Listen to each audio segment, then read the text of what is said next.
저희가 진행하는 모든 내용은 캐나다 법률상 나와 있는 팩트만 가지고 말씀드릴 거고, 이미 법무사들, 그 다음에 변호사님이 구성된 저희 법무팀 통해서 가장 합법적인 방법으로만 안내를 드리겠습니다. 모든 직종에는 숫자로 다 구분을 하게 되어 있습니다. 그래서 그 숫자는 다시 5개로 구분이 되는데요. O, A, B, C, D입니다. 그래서 위에서부터 아래로 갈수록 스킬이 필요 없는 이제 기준으로 보시면 될 것 같은데요. O 같은 경우는 회사 CEO나 디렉터 포지션들, 관리자 중에서 최상위에 계신 분들을 저희가 O 레벨이라고 표현을 하게 됩니다. 그다음에 전문직 분들, 의사라든가 엔지니어라든가 A 레벨, B 레벨은 일반적인 레벨입니다. 그래서 요리하시는 분들이라든가, 그다음 우리 일반 행정직들, 어드민 어시스턴트, 그다음에 전기나 용접이나 또는 IT나 테크니션 레벨. 그러니까 보통 B레벨은 컬리지 이상의 레벨이라고 보시면 될 것 같아요. 그럼 C레벨은 일반적으로 그냥 약간의 트레이닝만 있으면 일을 할 수 있는 것들, 오늘 바로 할 수 있는 것들, 그게 D레벨입니다. 예를 들어서 과일을 딴다거나 양털을 깎는다거나 이런 것들 같은 경우가 D레벨입니다. 자, 그래서 오늘 여러분이 가장 알고 가셔야 될 거는 머릿속에 딱 하나만 기억해 두세요.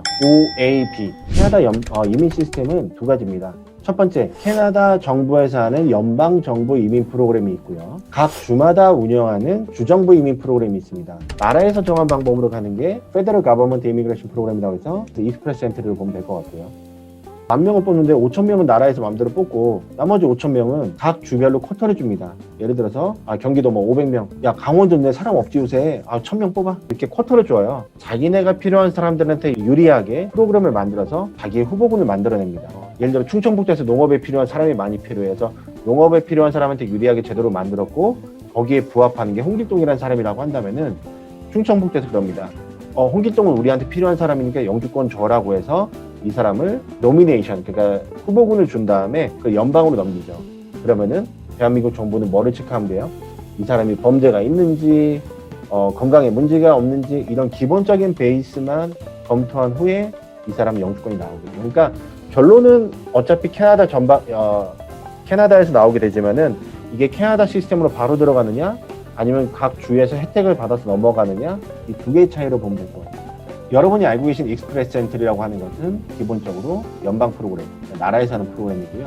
제가 오늘 거기에 조금 더 애드해서 말씀드린 AIMP, 알버타 이미그레이션 노미니 프로그램은 PNP의 한 종류라고 보시면 될 것 같아요. 좀 더 제가 좀 도표를 좀 단순화시켜서 말씀을 드릴게요. 자, 맨 위에 보이시는 영주권은 어차피 나라에서 주는 거고요. PNP 프로그램은 각 주마다 프로그램이 따로 있지만 AIMP에서 규정하는 방법은 또 3가지 방법이 있습니다. 알버타에서 학교를 졸업하신 분들은 신청할 수 있는 방법이 결론적으로 말씀드리면 5가지 방법이 생겨요. 캐나다 경험 이민, 1년 이상 비직군으로 경력을 쌓은 후에 신청할 수 있는 CEC가 있고요. FSWP는 독립기술 이민입니다. 특별히 기술이 필요한 건 아니고요.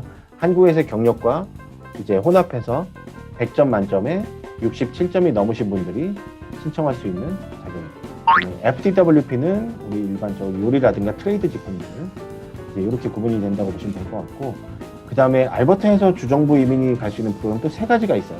첫 번째는 유학 후 이민. 결론부터 말씀드리면은 알버타에서 학교 졸업하고 6개월만 알버타에서 경력을 쌓으시면은 이민이 됩니다. 참고로 A부터 D까지 알버타에서 학교 나온 후에 관련 직종으로 경비를 하셔도 영주권이 나옵니다. 그 다음에 두 번째 나온 게 알버타 익스프레스 엔트리예요. 알버타 익스프레스 엔트리는 익스프레스 엔트리의 점수에 가 있는데 이 사람이 알버타에서 정착할 건데 점수가 조금 모자라요. 아까 보여드렸던 커트라인이 450점인데 이 사람은 400점밖에 안 나요. 350점밖에 안 나요. 근데 알버타에 꼭 필요한 사람이야. 이럴 경우에는 가산점을 600점을 주는 가산점이 제도가 있습니다. 그러면은 350점이었던 분들이 알버타에서 조금 서포트를 받으면은 950점이 되는 거죠. 당연히 뽑히죠. 작년에 새로 런칭됐던 유학생 사업 이민.